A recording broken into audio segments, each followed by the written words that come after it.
Saya masih melanjutkan tema khotbah saya, manusia akhir zaman.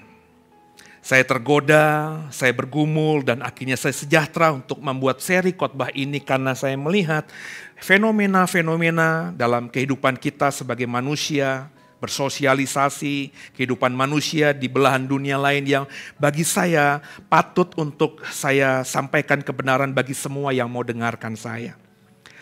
Tema pada Minggu Agustus pertama ini adalah manusia akhir zaman itu manusia yang mencintai dirinya sendiri. Pertanyaannya, bolehkah sebagai orang percaya kita mencintai diri kita sendiri? Apakah salah kita mencintai diri kita sendiri? Apa tidak boleh kita mencintai diri kita sendiri? Mencintai diri sendiri atau mengasihi diri sendiri bahkan merupakan salah satu pengajaran Tuhan Yesus. Langsung, meskipun kalimat yang ada di Alkitab kita ini tidak langsung. Coba kita buka saudara, Matius 19 ayat 19. Matius 19 ayat 19. Coba kita lihat bersama saya, kita baca. 3-1 ya. Hormatilah ayahmu dan ibumu, perhatikan kalimat berikutnya, dan kasihilah sesamamu manusia seperti dirimu sendiri. Tidak langsung karena tidak ada kalimat kamu harus mengasihi dirimu sendiri. Tapi kalau kita baca ini perintah untuk mengasihi sesama manusia, ukurannya mengasihi diri sendiri. So bagi saya impossible, tidak mungkin saudara bisa mengasihi orang lain kalau saudara belum mengasihi diri sendiri.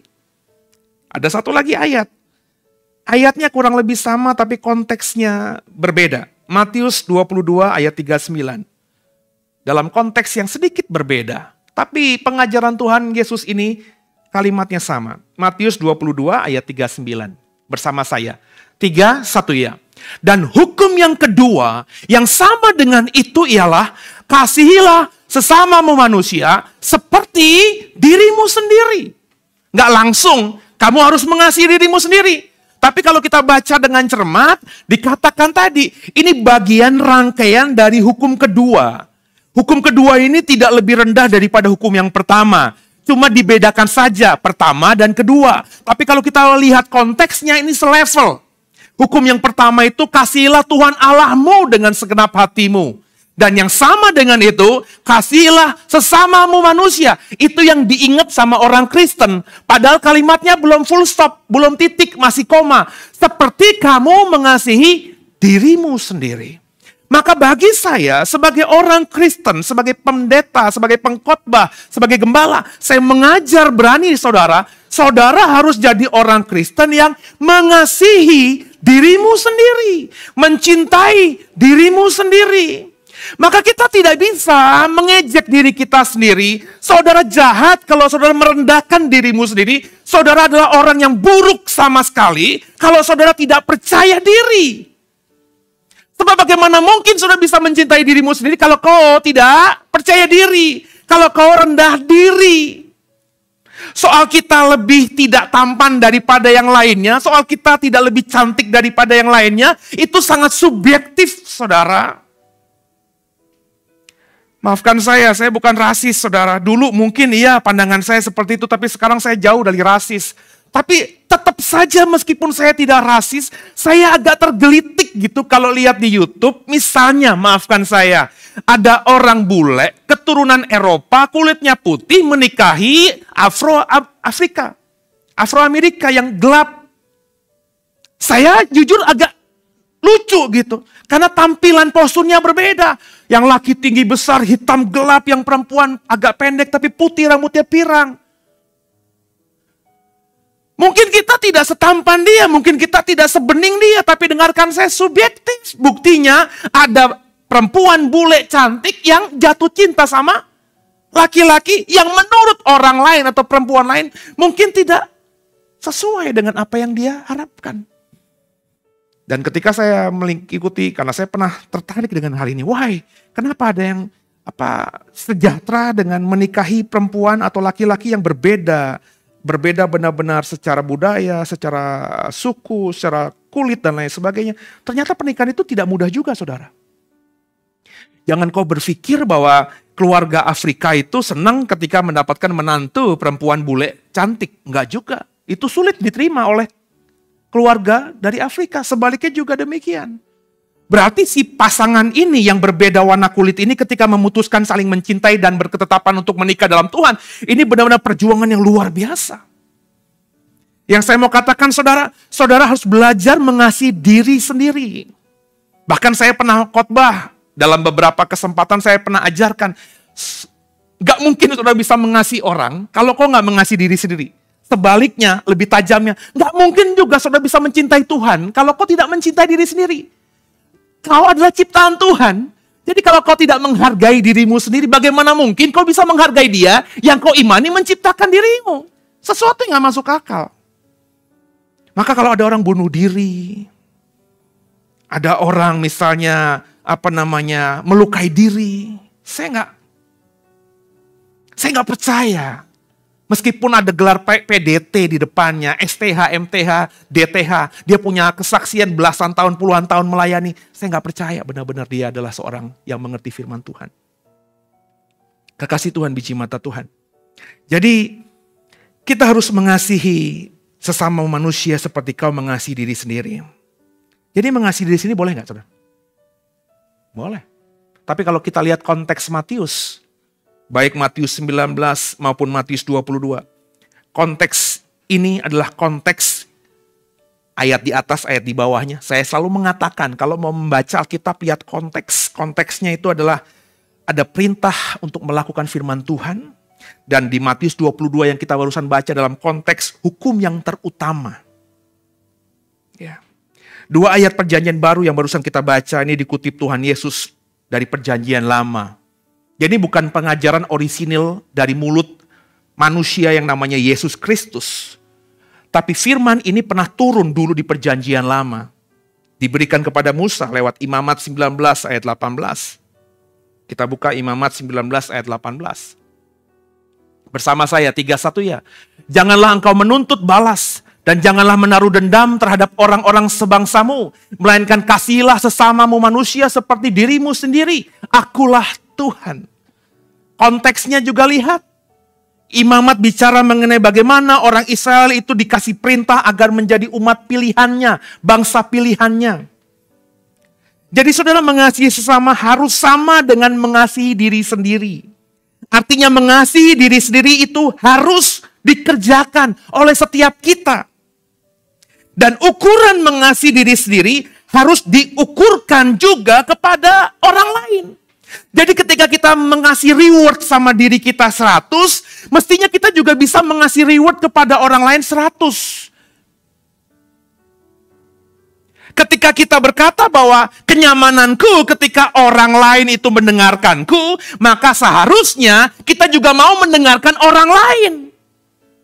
Maka itu ada perintah, apa yang kau jadikan ukuran, lakukan itu kepada orang lain. Tapi kan kebanyakan kita tidak melakukan hal itu. Jadi jika diperhatikan konteksnya, maka mengasihi, mencintai diri sendiri dalam konteks Matius ini adalah tidak bertentangan dengan melakukan perintah-perintah Tuhan lainnya, tidak bertentangan dengan hukum-hukum Tuhan lainnya. Jadi kita tidak bisa bilang, saya mengasihi diri sendiri, wah apelnya cuma 1, yang kepengen makan apel 3, terus kita ambil.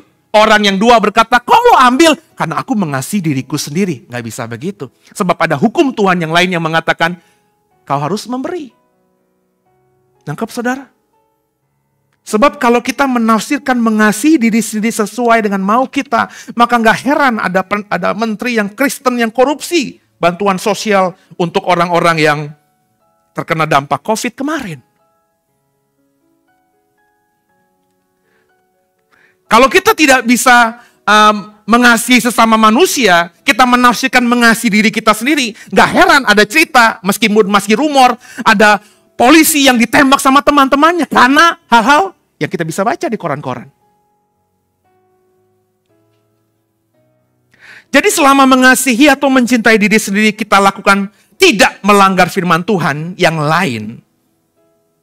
Seperti jangan membunuh, jangan mencuri, jangan bersaksi dusta, jangan berzina, jangan merusak tubuh, jangan melukai orang lain. Maka mengasihi diri sendiri itu oke. Tapi kalau kita mengasihi diri sendiri tapi orang lain terluka, ya bukan mengasihi diri yang Tuhan ajarkan. Pokoknya lo harus denger gue gak peduli, lo harus denger gue. Maka orang itu mendengarkan kita, tapi dia tertekan. Apakah itu mengasihi diri sendiri? No. Nah saudara, maka ketika saya mendalami ini, saya bertanya dalam hati saya, kalau gitu apakah mudah mencintai diri sendiri tanpa melanggar firman Tuhan lainnya? Susah. Makanya saya tidak terlalu suka dengan orang-orang, maafkan saya, yang sering berpuasa, naik ke gunung dan lain sebagainya, bertapa dan lain sebagainya. Itu kalau pilihan mereka silahkanlah, tapi kalau saya enggak gitu. Mungkin mereka bisa berkata di hutan, di gunung, di puncak itu, oh saya di sini bisa bertemu dengan Tuhan. Saya jauh dari dosa. Ya iyalah, gak ada orang di sekitar lo. Lalu meskipun kau di hutan, di puncak sana, bisa tidak berbuat dosa, karena tidak menjahati orang lain, tidak menzolimi orang lain, karena di hutan, di puncak gunung itu gak ada orang lain. Apakah kau sudah melakukan kebenaran firman Tuhan? Kalau bagi saya tidak. Sebab amanat agung Tuhan saya, amanat itu kan berarti amanah, perintah terakhir. Pergi jadikanlah segala bangsa muridku. Orang yang naik gunung, orang yang ke puncak, orang yang berpuasa, orang yang bertapa, pokoknya tapa berata lah, gak makan, puasa, terus menjauhi keduniawian. Dia bisa mungkin menjadi orang yang kudus. Dia berkata, dia sudah melakukan kebenaran. Tapi orang ini tidak menjalankan firman Tuhan yang lain. Dia mungkin mencintai dirinya sendiri. Karena saya tidak mau dosa, maka saya harus ke gunung. Saya harus menjauhi dunia yang jahat ini.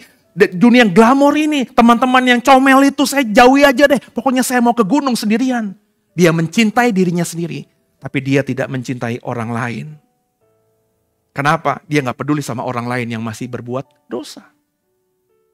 Jadi bagi saya mencintai diri sendiri itu bukan sesuatu yang mudah, saudara. Tanpa melukai orang lain, sesama manusia, itu sesuatu yang agak sulit, susah. Karena kalau mencintai diri itu maka ukurannya pasti memuaskan daging, ya gak sih? Nanti pulang nih semuanya nih, suami, istri, anak, makan apa? Yang suami bilang makan kambing, yang istri makan Chinese food, yang anak-anak minta McD. Ayo. Mateng gak tuh? Terus akhirnya si suami berkata, McD mulu. Kemarin baru McD. Ini mama juga Chinese food. Gue orang Jawa, gak bisa makan Chinese food mulu. Udah, makan kambing. Saya memutuskan demikian. Saya mencintai diri sendiri. Tapi apakah anak-anak saya dan istri tidak terluka? Dan kalau memuaskan dagingmu, itu pasti melukai orang lain. Beberapa banyak laki-laki ngumpulin jam yang mahal, benahi mobil, koleksi motor, dan lain sebagainya. Tapi istrinya giliran mau beli berlian, dipelototin. Ini bagi saya sesuatu yang jahat. Ya. Suaminya kalau Sabtu Minggu main golf, tapi istrinya minta waktu sama teman-temannya untuk arisan. Ngapain arisan? Jahat. Saudara, mencintai diri, memuaskan daging, itu contohnya ada di Alkitab. Bapak Ibu tahu Ananias dan Safira, tentu gak perlu saya ceritakan ceritanya kan. Di zaman gereja mula-mula itu, semua orang Kristen berlomba-lomba. Kenapa begitu? Bapak Ibu pernah nanya gak? Pernah bertanya gak? Kenapa gereja mula-mula jemaatnya itu korbankan semuanya? Kalau saya berani mengatakan, meskipun Alkitab tidak mengatakan, ada kesalahan dari para rasul. Yang menekankan bahwa Tuhan segera datang. Sehingga akhirnya orang-orang awam yang baru bertobat berpikir Yesus segera datang. Nah kalau segera datang buat apa punya segala-galanya? Maka mereka jual emas mereka, jual tanah mereka, kasih kepada rasul-rasul. Supaya ketika itu dilakukan dan Tuhan turun, mereka sedang didapati sedang beramal soleh. Ananias, Safira melakukan hal itu. Tapi ini masih manusianya kuat. Ketika mau jual tanah, ngomong sama Petrus, Rasul, tanah itu mau kejual. Mungkin nanti dapat 50 juta. Nanti semuanya kuberikan kepada para rasul ya, untuk pelayanan. Baik Ananias, kutunggu. Ternyata mungkin pas proses penjualan, jual beli itu, dijual bisa di atas 50 juta. Taruhlah 100 juta. Ananias mungkin berpikir, ini nggak ada di Alkitab ya. Cuma karena kalau saya membaca Alkitab itu pakai imajinasi, mungkin ini yang terjadi. Ngomong sama si Ananias, si Safira, "Pak, lu kemarin ngomong sama Rasul berapa? Kalau jual tanah, harga laku 50 juta, dikasih kan? Ini ternyata kita dapat 100 juta. Ya udahlah, kita kasih 50 juta aja ke Rasul. Toh nggak bohong kan? Memang kau janjinya 50 juta karena kau berpikir jual tanah ini lakunya 50 juta. Ternyata dapat lakunya 100 juta. 50-nya kita simpen aja. Kita nggak dosa." Kedagingan muncul. Orang kalau udah ketemu uang, Pak.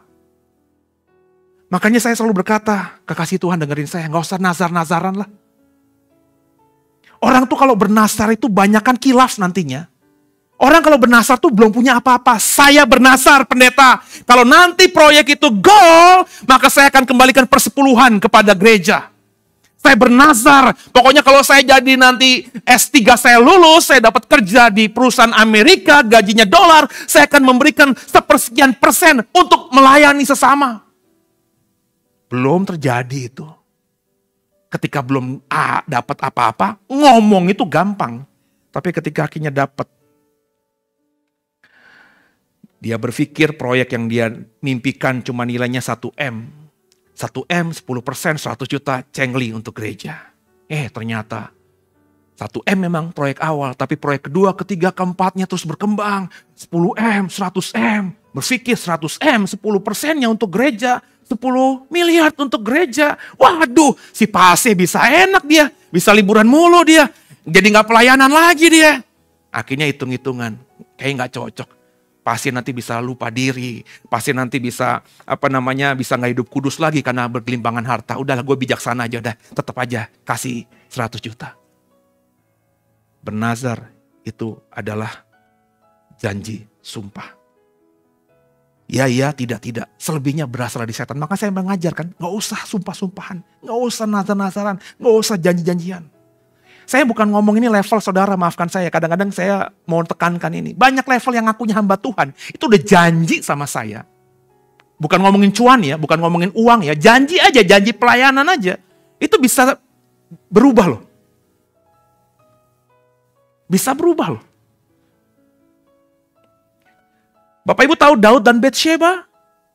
Daud mencintai dirinya sendiri. Dia apa sih? Dia udah terbiasa memuaskan semuanya. Aku mau bistik, ada. Aku mau ini, ada. Aku mau itu, ada. Aku mau perempuan yang rambutnya keriting, dikasih. Aku mau perempuan yang kulitnya hitam, dikasih. Tiba-tiba suatu sore di suatu rumah dia melihat ada Batsheba, istri orang, mandi. Dia mencintai dirinya sendiri. Hari itu dia nafsu. Saya ngomong pakai bahasa dewasa. Tertarik secara seksual dengan Batsheba. Dia gak bisa menahan syahwatnya. Ambil perempuan itu. Ditidurinya. Dia mencintai dirinya sendiri. Tapi dia melukai Uria. Bahkan membunuh Uria. Laki-laki yang memiliki Batsheba sebenarnya. Jadi jelas saudara dari cerita Ananias, Safira, Daud, Batsheba. Mengasihi, mencintai diri sendiri itu butuh manajemen diri yang ketat. Sulit. Memanajeri orang itu mudah, tapi memanajeri diri sendiri itu susah. Baru tadi kemarin malam saya dapat berita, Bapak Ibu tahu BCL, Bunga Cipta Citra Lestari. Bapak Ibu kadang-kadang gitu sih ya. Dipikir kalau pendeta nggak tahu berita-berita gitu, tahu gue. Lagi nyusun konser. Tiba-tiba yang ditangkap siapa? Manajernya. Manajernya tuh jago. Artis BCL tuh penyanyi level atas, Pak. Dia bisa manajeri artis papan atas, tapi dia nggak bisa memanajeri dirinya sendiri. Ditangkap polisi gara-gara narkoba. Jadi yang saya mau katakan itu, untuk memanajemen diri sendiri itu susah. Dan itu nggak bisa kau dapatkan dari sekolah. Dengerin saya. Lu sekolah manajemen diajarkan bagaimana memanajemenin perusahaan, orang lain, bukan diri. Nah, karena sulitnya mencintai diri sendiri, memanajemenin diri sendiri. Maka muncullah 2 Timotius 3 ayat 2a. Sama-sama saya, 3-1 ya. Manusia akan mencintai dirinya sendiri. Di situ dulu. Konteks ayat ini harus dibaca dari ayat 1-nya. Maka naikin ayat 1 sampai ke ayat 2a tadi. 3-1 ya. Ketahuilah bahwa pada hari-hari terakhir akan datang masa yang sukar. Satu dulu. Perhatikan ayat ini. Ketahuilah bahwa pada hari-hari terakhir, bahasa yang paling familiar, ketahuilah bahwa nanti akhir zaman akan datang masa yang sukar. Di sini. Orang Kristen tahu bahwa kita akan datang nanti pada akhir zaman.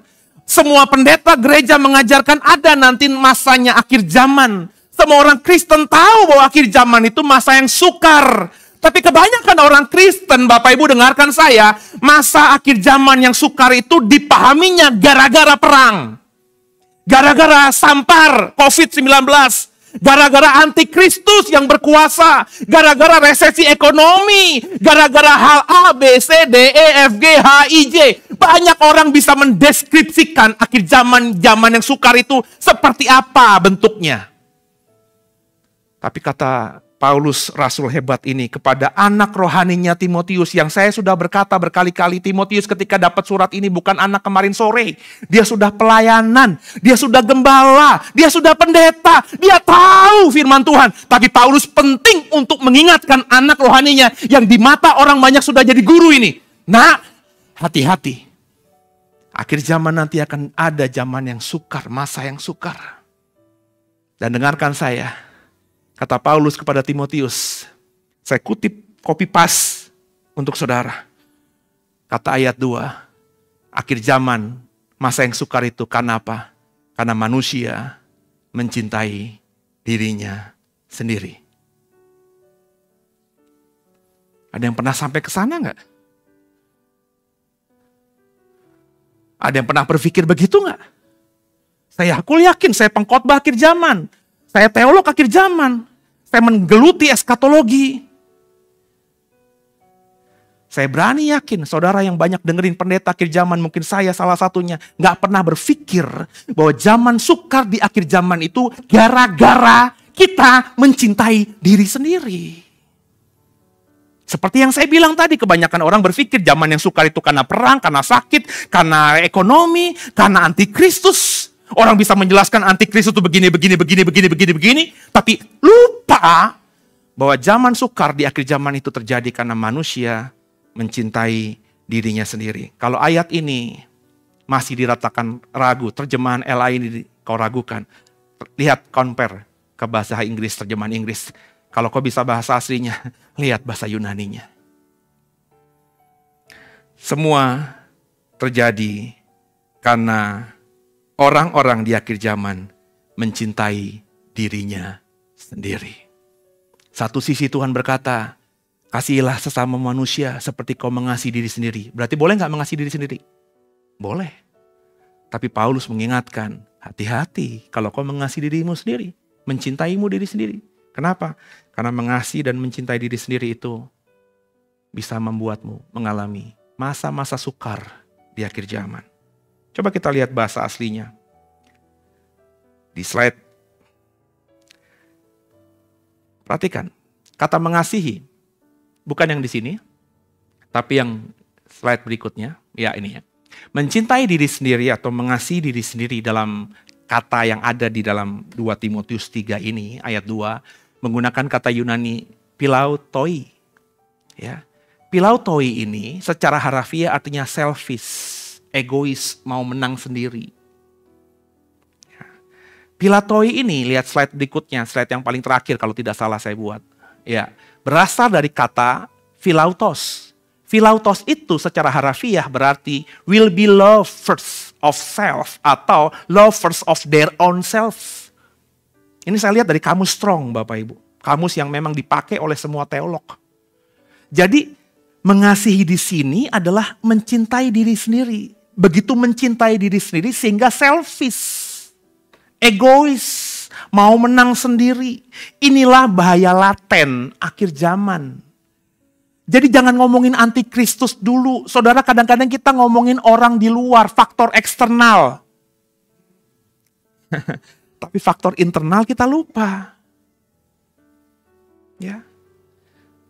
Saya kebetulan hari-hari ini mendalami sebuah filsafat yang namanya filsafat Stoa, saudara. Stoikisme. Yang salah satu yang saya ingat ketika saya mendalami ini beberapa waktu yang lalu.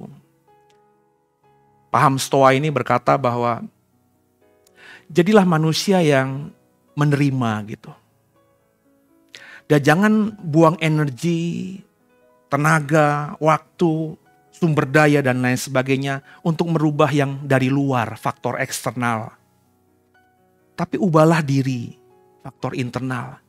Merubah diri itu sebenarnya jauh lebih mudah daripada merubah dunia. Bapak Ibu, dulu saya gampang tergoda kalau saya bikin status terus ada orang yang komentarin kurang baik. Saya senang berdebat, memang dari dulu saya sukanya berdebat. Saya pendebat habis. Zaman S1 saya, S2 saya, S3, saya kalau disuruh presentasi, jangankan rekan-rekan mahasiswa, dosen pun takut sama saya. Karena kalau saya mendebat, saya nggak peduli. Saya masih ingat Pak Bimo dekat dengan dosen ini. Ya. Doktor, hebat, ya, saya debat habis. Dan dalam kelas itu, saya bertentangan, sampai selesai bertentangan, dan seluruh kelas tahu bahwa dosen ini berkata, saya yang benar, Seno salah. Kita keluar, ketemu di kantor, kami berdua masih berdebat soal hal itu. Saya bilang, Pak gini aja Pak, kita tenangkan diri dulu. Saya pelajari lagi pendapat saya, Bapak pelajari pendapat Bapak. Kita ketemu nanti kalau ketemu mata kuliah ini. Ya di atas ya tidak, di atas tidak. Dosen ini japri saya gak lama kemudian. Sen, saya salah. Saya orang yang begitu Pak. Tapi ketika sekarang masuk zaman sosial media ini,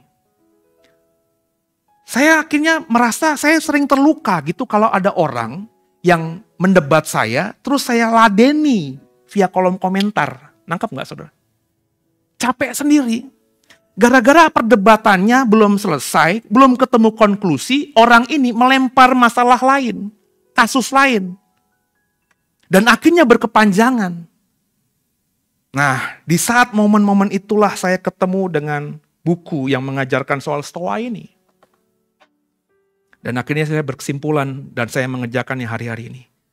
Ya udahlah, itu hak-haknya dia mau ngomentarin saya sesat kek, jahat kek, gak berpendidikan kek, sebodoh amat lah. Yang penting saya sekarang bagaimana menyikapi kalau ada dalam sosial media saya bikin status, terus orang lain komentar negatif. Dan yang saya kerjakan apa sekarang ini? Sebodoh teing. Kecuali orang itu japri saya, ngomong sama saya baik-baik, saya tahu orang itu siapa, baru saya ladenin. Kadang-kadang di sosial media, yang komentarin saya negatif itu gambarnya gambar kartun. Profil pic-nya. Jangan-jangan anak SMP. Yang baru kemarin sore. Capek sendiri. Kasih Tuhan biji mata Tuhan. Egois akan membuat saudara terjebak dalam kesukaran di akhir zaman. Kenapa bisa begitu? Apa jeleknya egois itu? Coba perhatikan 2 Timotius 3 ayat 2 sampai ayat 5. Kita baca konteksnya. Kenapa egois itu bisa membuat hidupmu kalau kau diizinkan masuk di akhir zaman menjadi hidup yang sukar. Demikian, perhatikan baik-baik. Manusia akan mencintai dirinya sendiri dan akan menjadi hamba uang. Mereka akan membual dan menyombongkan diri. Mereka akan menjadi pemfitnah. Mereka akan berontak terhadap orang tua. Mereka tidak tahu berterima kasih. Tidak memperdulikan agama.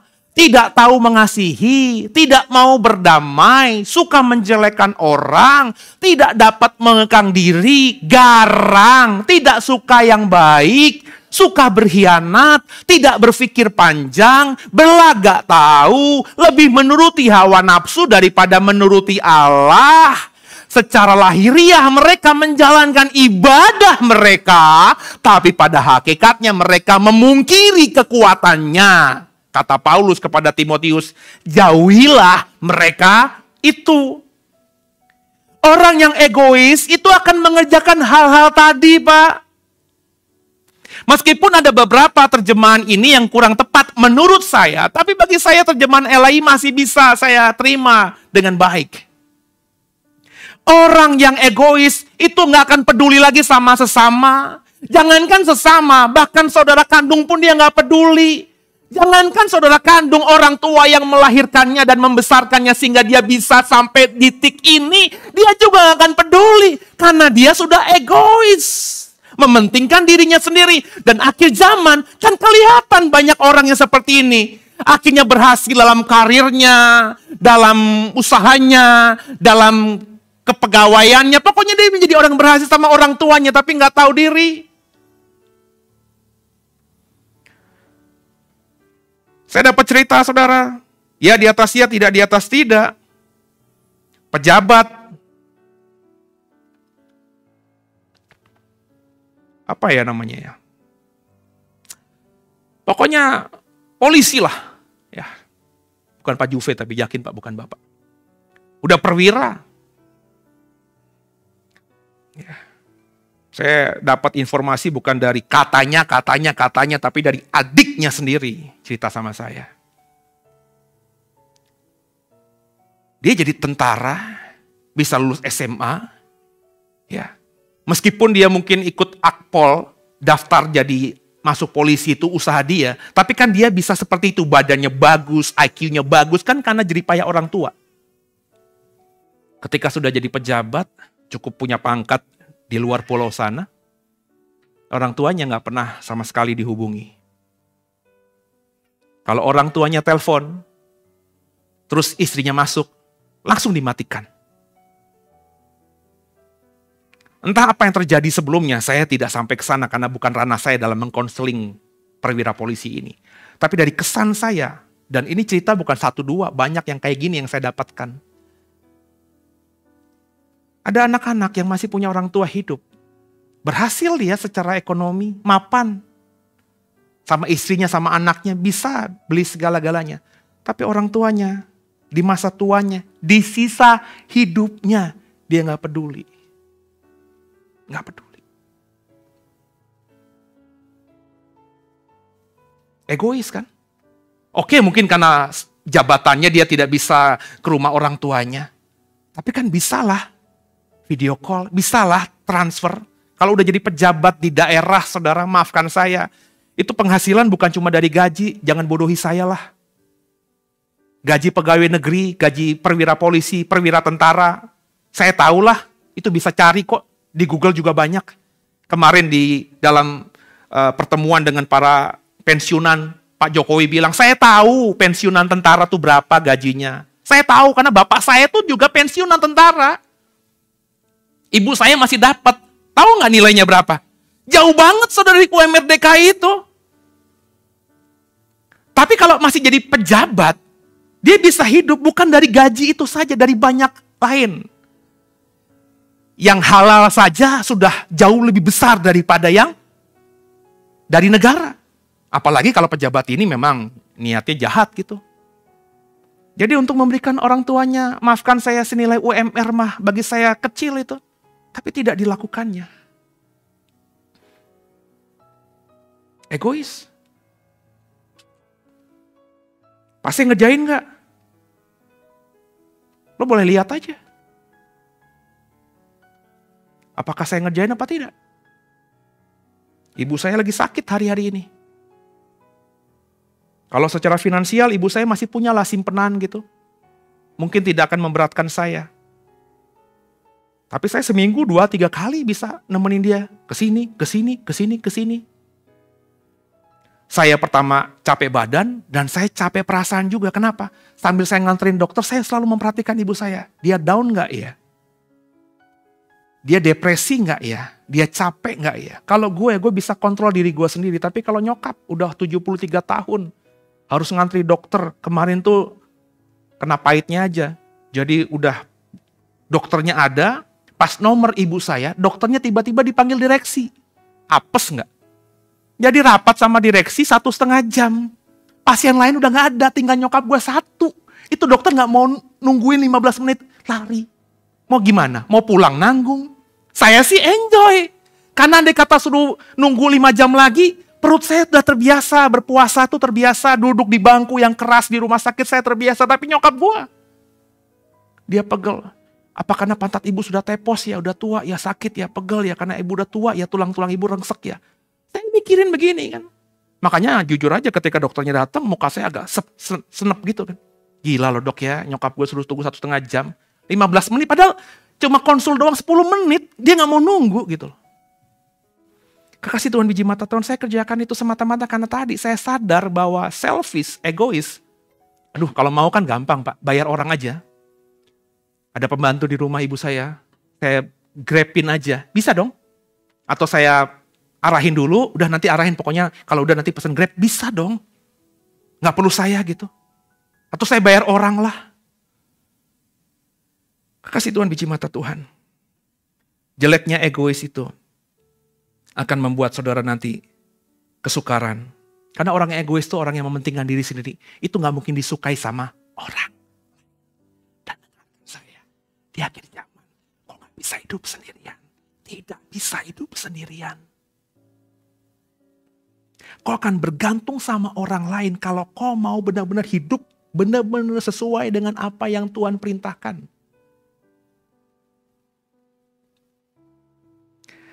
Dan egois itu, kadang-kadang secara gak langsung kita pelihara. Belum lama saya naik mobil dari Pasar 8. Menuju ke pintu tol. Bapak Ibu yang tahu Pasar 8 tahu arahnya kurang lebih.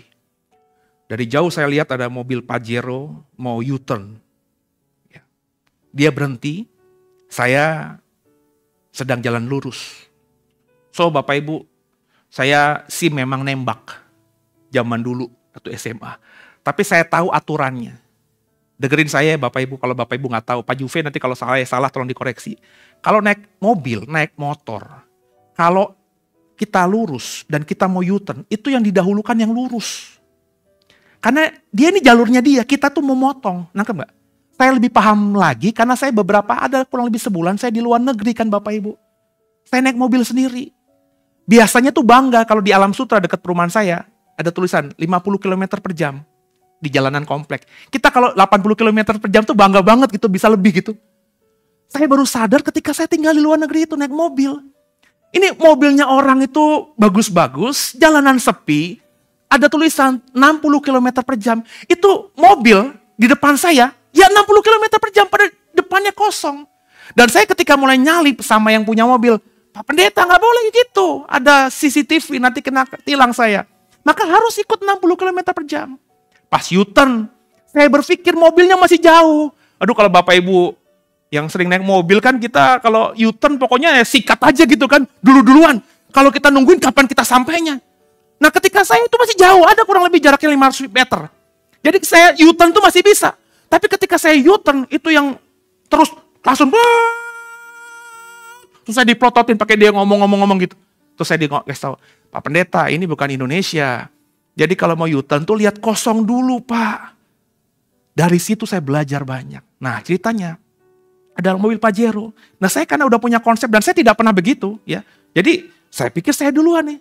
Saya juga gak ngebut. Tiba-tiba kurang lebih ada sekitar 50 meter sebelum saya sampai di mobilnya dia. Dia begitu. Ya otomatis refleks dong saya klakson. Refleks. Bukan niatnya ngajakin berantem. Refleks. Karena kaget saya. Ngerem mendadak. Dan tahu gak saudara? Mobil itu pas depan saya rem. Saya klakson. Tiba-tiba dia berhenti. Apa ini orang? Saya lihat ke samping. Saya pikir yang naik mobil tuh Pak Bimo, badannya gede. Saya jiper juga kalau gede. Perempuan, maafkan saya.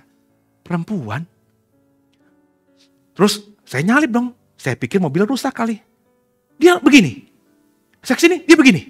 Jadi saya benar-benar dihalangi, dia berhenti. Ada suatu ketika menjelang Binus, perempatan Binus, Bina Nusantara Alam Sutra. Itu orang itu berhenti. Dan saya berpikir, gue salib apa enggak nih? Kalau gue salib dia begini. Ini gue berhentiin. Lah bukan saya yang kelakson. Orang di belakang saya kelakson. Ada orang selfish kayak gini saudara. Siapa yang tahu Citayam Fashion Week? Citayam Fashion Week? Ya, itu anak-anak Citayam, Bojonggede, terus Depok, ya, bikin acara di Sudirman, sehingga jadi viral, artis-artis ke sana. Saya nggak ngomongin benar dan salah ya. Ini bagi saya selfish. Saya nggak ngomongin benar dan salah ya, faktanya akhirnya itu sudah dibatalkan. Ada artis namanya Baim Wong kalau nggak salah. Itu mencatatkan Citayam Fashion Week menjadi nama dia. Jadi di apa apa namanya?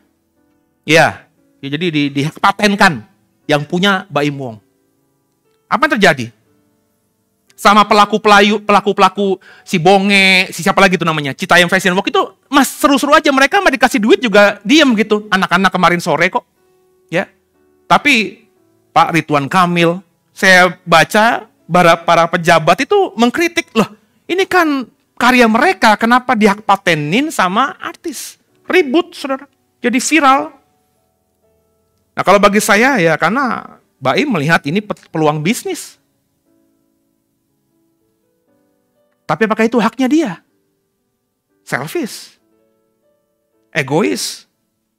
Nah, selfish dan egois akan buat kita susah di akhir zaman. Saya nggak bilang Baim Wong itu benar dan salah. Tapi gara-gara sikapnya itu banyak orang yang akhirnya melihat negatif ke dia. Jadi di akhir zaman itu bukan melulu masalah perang, antikristus. Ya, nggak usah diajarin saya tahu itu. Tapi itu faktor eksternal. Kalau perangnya terjadi Israel sama Rusia, Gog dan Magog, kita bisa apa? Kalau tiba-tiba Cina sekarang tuh nyerang Taiwan gara-gara ketua DPR Amerika ke Taiwan dan terjadi perang di dekat kita, Cina kan dekat sama kita. Dampaknya ke Asia Tenggara, kita bisa apa? Tapi merubah diri supaya nggak mencintai diri sendiri dengan perspektif yang salah, itu bagian kita dan bisa kita kerjakan sekarang. Nah, jadi ini yang dilupakan oleh banyak kita jika bicara soal akhir zaman. Bahwa yang namanya malapetaka, penderitaan, kesukaran akhir zaman, itu terjadi atas kita jika kita salah dalam mencintai atau mengasihi diri sendiri. Kita sudah belajar Yesus menyuruh kita mengasihi diri kita sendiri. Tapi mengasihi diri sendiri yang seperti apa? Jadi jangan buat sukar dirimu sendiri di akhir zaman. Lalu bagaimana dong? Nah, perhatikan etimologinya, saudara. Yang Yesus Kristus ajarkan kita harus mengasihi itu dari kata agape. Coba munculkan. Ini yang di dalam Matius tadi. Kasihilah sesama manusia seperti kau mengasihi diri sendiri. Itu berasal dari kata agapesis. Agapesis ini berasal dari kata agapo. Nanti Bapak Ibu bisa lihat slide berikutnya. Yang artinya secara harfiah menurut kamu strong. Itu you shall love atau kamu akan mencintai. Coba kita lihat kata dasarnya. Nah, kata agapesis ini berasal dari kata dasar agapo. Kata agapo ini secara harfiah berarti kasih tanpa syarat. Dalam iman Kristen, semua teolog perjanjian baru ketika menerjemahkan kata agapo ini atau agape itu diterjemahkan menjadi kasih bapa, kasih orang tua kepada anak. Kasih orang tua kepada anak itu biasanya tanpa syarat. Saya kemarin nonton podcastnya Deddy Corbuzier lagi. Saya tiap minggu ngomongin Deddy Corbuzier ya. Yang diinterview Sean Cahayapurnama. Anaknya Pak Ahok. Ya, dia cerita panjang lebar, saya nggak mau nikah. Ya. Bla bla bla bla bla bla bla bla bla gitu. Sebab nggak mungkin tuh orang tuh bisa mencintai tanpa syarat. Ya. Orang kalau laki-laki mencintai perempuan, perempuan mencintai laki-laki itu pasti ada benefitnya, ada sesuatu yang diharapkan. Makanya kalau nggak sesuai yang diharapkan, perceraian seperti yang terjadi sama bokap nyokap itu bisa terjadi. Ya, terus didebat sama Deddy Corbuzier bla bla bla bla bla bla bla. Terus gimana dong? Berarti lo tidak percaya sama cinta? Nggak percaya gue. Jadi lo nggak percaya bokap lo, nyokap lo cinta sama, oh itu beda kata si Sean. Kalau cinta orang tua ke anak itu cinta tanpa syarat. Tapi kalau cinta relationship sesama, itu cinta yang dengan syarat. Agape, itu cinta bapa kepada anak yang tanpa syarat. Jadi ketika Tuhan Yesus berkata, kasihilah sesama manusia, seperti kau mengasihi dirimu sendiri. Itu kita harus mengasihi diri kita sendiri tanpa syarat. Siapapun kita, latar belakang kita apa. Kita mungkin lahir dari keluarga yang broken home. Kita mungkin lahir tanpa punya bapak karena ibu kita diperkosa dan lain sebagainya. Tapi jangan membuat kita akhirnya tidak percaya diri. Kita harus mengasihi diri kita sendiri tanpa syarat. Dan ketika kita sudah bisa mengasihi diri kita tanpa syarat. Bapak Ibu kalau mengasihi diri tanpa syarat tuh Bapak Ibu bisa ngaca ngelihat wajah kita di cermin dengan bahagia gitu. Ada nggak yang begitu? Tapi saran saya ya, bukannya porno nih ya. Kalau kau mau ngaca, jangan pakai baju. Karena yang melihat kan dirimu sendiri. Kalau kau pakai baju, pakai blazer, pakai jas, yang kelihatan cakepnya jasnya. Jangan make upan juga. Pasti ngerjain itu nggak? Saya ngerjain itu. Jadi saya ngaca nih. Bener-bener polos nih, cuma saya doang yang tahu. Dan ketika saya nggak masalah dengan kerut-kerutan di wajah saya nggak masalah dengan uban saya lagi. Saya kan ubanan sekarang ini. Dulu kan masalah. 2 minggu sekali chat, 2 minggu sekali chat. Capek saya, pikir udahlah. Dan saya mulai menikmati rambut putih begini. Nah ketika kita bisa mensyukuri diri kita, maka semakin dekat kau bisa mengasihi tanpa syarat dirimu sendiri. Tapi kalau kau masih lihat, aduh ini udah turun nih. Ini mesti ditarik ke sini nih. Ya. Ini aduh bibir gue kok kurang tebel gitu ya, mesti disuntik nih. Ya. Perhatikan orang-orang yang memperbaiki dirinya karena estetika itu. Perhatikan omongan saya. Dan coba cermati. Ada yang pernah cukup? Enggak. Dia akan terus memperbaiki dirinya. Dulu dia alasannya, saya mau memperbaiki mata saya yang tidak ada kelopaknya supaya saya cantik. Kalau saya sudah punya mata yang ada kelopaknya dan saya terlihat cantik, cukup. Tapi faktanya sudah begitu. Ada aja yang lainnya. Jadi Bu Jojor masih mau operasi plastik? Yang saya mau katakan saudara, kita harus belajar mengasihi diri kita sendiri. Dan mengasihi diri kita sendiri dalam konteks pengajaran Yesus itu apa? Keselamatan. Jadi kalau kau mengasihi diri sendiri untuk hal-hal yang terjadi di dunia, itu mengasihi diri yang tidak boleh, kata Timotius tadi. Kalau kau mengasihi dirimu sendiri karena kau ingin menguasai dunia, ingin hidup enak di dunia, dengarkan. Nanti akhir zaman kau akan mengalami masa sukar. Karena kau selama ini terlalu mementingkan dirimu sendiri. Gak peduli sama orang lain. Kau menzolimi orang lain. Hak orang lain kau ambil. Nanti ketika kita akhir zaman, kau akan sukar. Orang lain gak. Karena kau gak punya teman. Tapi belajarlah mengasihi diri sendiri dalam perspektif keselamatan. Maka kalau saya misalnya mengasihi diri saya sendiri, saya mau sekolah, saya mau naik mau sekolah lebih tinggi lagi. Itu dalam perspektif kalau aku punya gelar lebih baik lagi, apa dampaknya untuk keselamatanku? Apa dampaknya buat keselamatan orang lain? Kalau aku pengen usaha, aku mencintai diriku sendiri ya, aku pengen punya usaha yang baru lah, mengembangkan usahaku lah, silakan aja. Tapi mesti berpikir kalau aku nanti punya usaha yang baru, usahaku semakin berkembang, dampaknya nanti buat keselamatanku bagaimana? Bisa nggak dengan usaha yang berkembang itu, aku bisa membuat orang lain juga mengalami keselamatan? Nah ini yang beda dengan mengasihi diri dalam konteks Timotius tadi, yang Tuhan katakan hari-hari akhir akan banyak orang sukar karena mengasihi diri sendiri. Di mana ekspresi mengasihi diri sendiri kata Timotius tadi adalah egois. Nggak peduli orang lain, yang penting diri dipuaskan. Rela halalkan segala cara agar nafsu terpuaskan. Yang begini akan buat kita hidup menderita di akhir zaman nanti. Terakhir saudara sebelum saya tutup.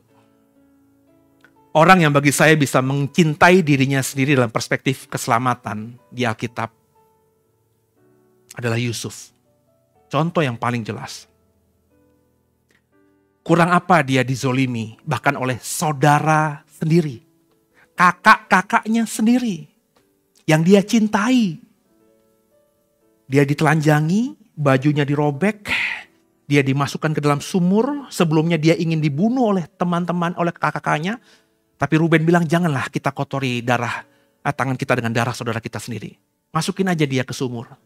Pas dimasukin ke sumur, Ruben pergi, Yehuda berpikir, kalau aku tidak bertindak nih, meskipun dimasukin ke sumur tetap dibunuh juga. Terus Yehuda bilang sama saudara, daripada kita bunuh saudara kita, udah kita jual saja yuk sama pedagang atau musafir dari Ismail ini. Maka dijuallah Yusuf. Datang menjumpai kakaknya dengan baju terindah, benar ya? Yang tidak dimiliki oleh kakak-kakaknya karena dibuat spesial oleh bapaknya, karena bapaknya sangat mengasihi dia. Dengan gaya gagah, baju bling-bling-bling, dijual ke Mesir, telanjang, layaknya budak belian. Apa yang terjadi kemudian? Dia dipenjara. Sebelum dipenjara, dia dijual kepada Potifar. Oke? Tahu cerita itu? Digoda sama istri Potifar. Bapak Ibu yang berpikir istri Potifar itu udah 70 tahun, 80 tahun, Bapak Ibu buang jauh-jauh persepsi itu.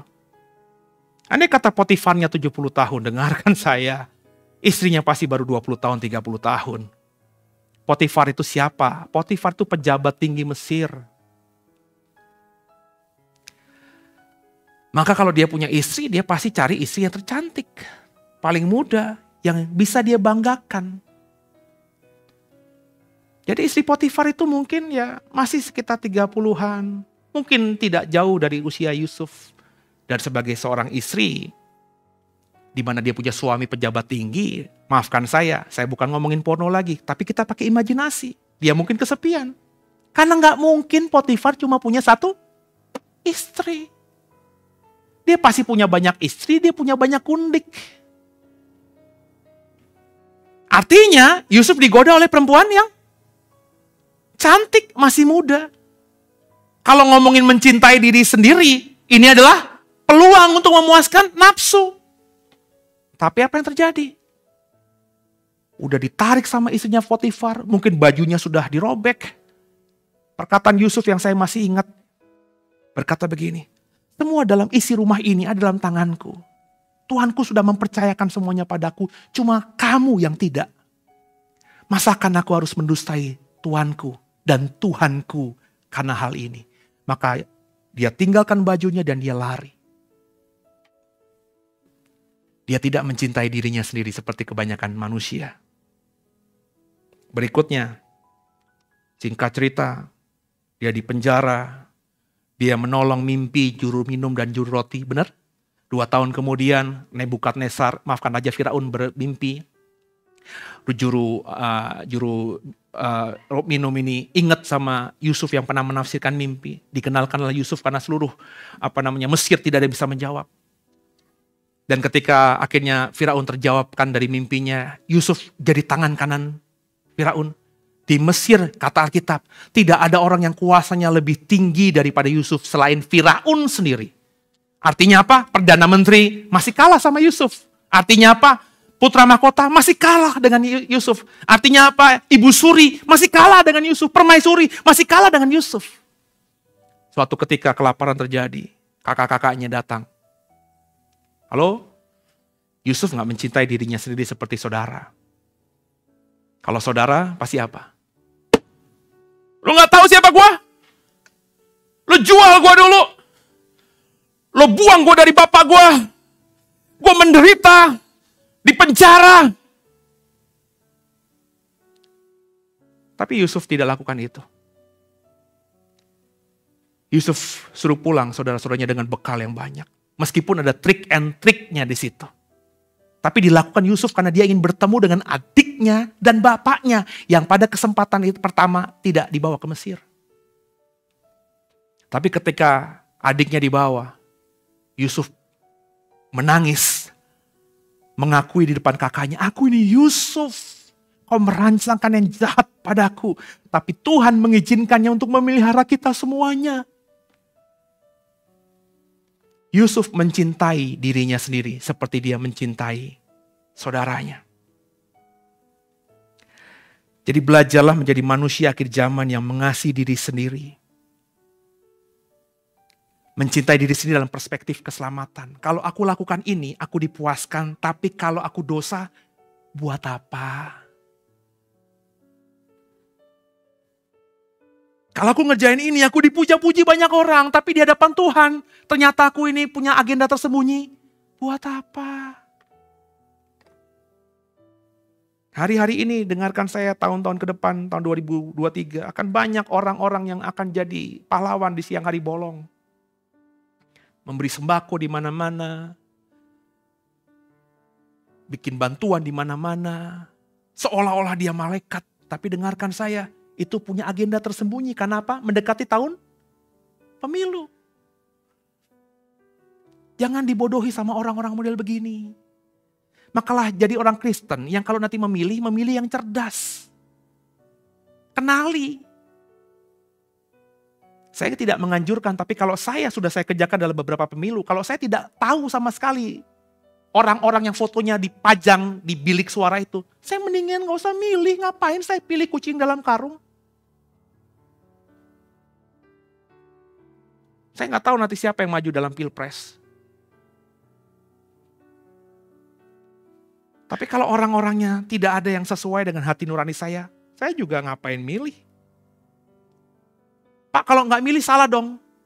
Loh, saya kan tidak mengajak saudara untuk tidak memilih. Memilih atau tidak memilih itu hak saya sebagai warga negara. Loh, tapi nanti kalau akhirnya yang kepilih si A, terus Bapak padahal ada yang B yang bagus, saya kembalikan kepada Tuhan, biarlah kehendak Tuhan yang jadi. Itu yang saya lakukan hari-hari ini. Saya punya gubernur yang tidak saya pilih. Dan saya tidak ikut ambil bagian dalam pilkada gubernur Banten. Tapi ketika siapapun yang terpilih, Pak Wahidin yang terpilih, saya bawa dalam doa dia. Nanti mau maju lagi, saya pilih. Kalau calonnya gak ada yang lain, prestasinya gak bagus, ngapain saya pilih? Kalau terpilih lagi, biarlah kehendak Tuhan yang jadi. Saya akan dukung dalam doa. Tapi kalau ada yang bagus, teman SMA-mu yang kau kenal bagus, teman sekerjamu yang kau kenal bagus, teman gerejamu yang kau kenal bagus, bahkan teman tetanggamu, meskipun dia tidak seiman denganmu, dengarkan saya ya, dia tidak percaya, dia bukan Kristen, tapi dia orang baik. Kau tahu benar karena tetanggamu, kau tahu cara pikirnya dia, sepak terjangnya dia, pilih orang ini. Meskipun di sampingnya, di fotonya ada nama Paulus, Suseno, Suharsana yang tidak kau kenal. Jangan jadi orang Kristen yang bodoh. Memilih hanya karena seagama. Ini ada partai Kristen lagi nanti yang ikut nih. Partainya itu lagi. Mau partai Kristen kek apa kek. Sejarah udah membuktikan. Gak ada yang baik di situ. Lebih baik pilih orang yang tepat. Supaya dalam kedudukannya itu dia bisa berbuat baik bagi bangsa. Bagian kita, kalau kau tidak suka politik, mendoakan. Kita kasih Tuhan biji mata Tuhan. Jadi jangan egois, jangan mau menang sendiri, jangan nafsu, tapi kasih diri sendiri dalam perspektif keselamatan. Pikirkanlah keselamatanmu dan orang-orang lain yang bisa di mana kau menjadi andil memberikan keselamatan buat dia. Mulailah memberi. Karena bagi saya mengasihi diri sendiri itu dimulai dengan memberi. Memberi yang terbaik buat diri, firman Tuhan supaya iman kita bertumbuh, pujian penyembahan kepada Tuhan supaya menyenangkan hati Tuhan, juga memberi kepada sesama. Memberi kepada sesama itu bukan materi. Jangan mentang-mentang kau sudah ngasih orang 1 juta, 10 juta, 100 juta, 1 miliar. Kau sudah memberi. Memberi bisa dengan hal yang lain. Sebab kalau kita gak punya materi, bukankah kita masih bisa memberi dengan hal yang lain? Memberi perhatian.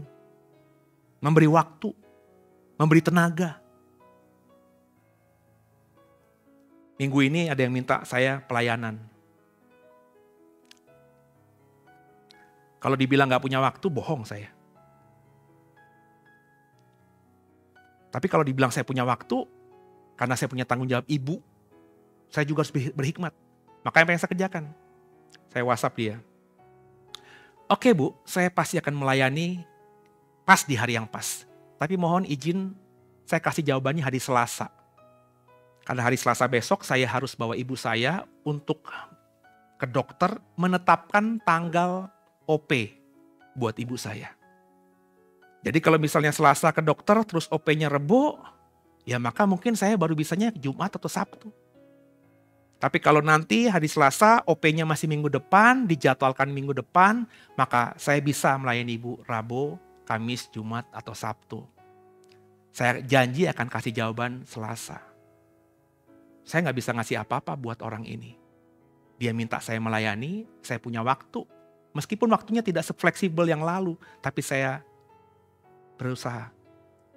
Karena siapa tahu ketika saya melayani, meskipun maafkan saya hanya melayani pengurapan. Siapa tahu dengan kehadiran saya, dia bisa dicerahkan, dia bisa melihat ketulusan, dia bisa mengalami Tuhan. Nobody knows. Jadi belajarlah memberi.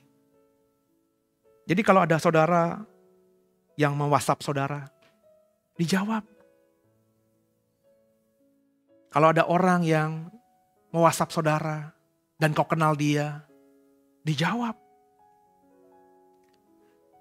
Meskipun dia butuh bantuan materi, tapi kalau kita tidak bisa beri, paling tidak kita bisa, saya bawa dalam doa ya. Meskipun dia tidak terpuaskan, tapi kalau kau terus mendukung dia dalam doa, doamu punya kuasa loh. Tapi jangan jadi orang saya doakan, tapi kau gak doakan. Banyak orang begitu soalnya. Saya doakan ya. Saya dukung dalam doa ya. Tapi gak pernah dibawa dalam doa pribadi. Sebab doa pribadinya diisi oleh dirinya sendiri. Tuhan berkati aku, pulihkan aku. Berapa banyak saudara yang masih berdoa buat dirimu sendiri. Dengerin saya, kalau kau anggap saya pelayan Tuhan, hamba Tuhan, gembala apalagi. Jangan lagi doa untuk dirimu sendiri. Belajarlah mendoakan orang lain. Ketika kau mendoakan orang lain supaya orang lain sembuh, maka kamu akan sembuh. Kata Yakobus jelas. Kalau kau ingin kau kaya, gak usah doa sama Tuhan, Tuhan berkati agar aku kaya. Tapi doakan orang lain supaya orang lain kaya. Maka tanpa kau mendoakan dirimu untuk kaya, kau sudah mentransferkan berkat Tuhan ke atas kita. Sehingga kita akan jadi kaya. Itu yang saya kerjakan hampir belasan tahun ini. Jadi saudara, jika kita tidak lakukan mengasihi diri dalam perspektif yang benar tadi, maka berarti kita mengasihi diri dalam perspektif egois atau memenang sendiri. Jika ini yang kita lakukan, maka kita pasti akan mengalami zaman yang sukar di akhir zaman nanti. Tapi ketika kita mengasihi dalam perspektif keselamatan, kau akan jadi berkat buat orang lain. Dan di atas segala-galanya, kau akan bisa mulai mencintai Tuhan dengan benar. Karena kau sudah mencintai dirimu sendiri. Maka bolehkah mencintai dirimu sendiri? Silakan jawab. Dan semoga jawaban saudara tepat seperti yang saya paparkan dalam beberapa menit terakhir ini. Tuhan Yesus memberkati. Tundukkan kepala kita doa.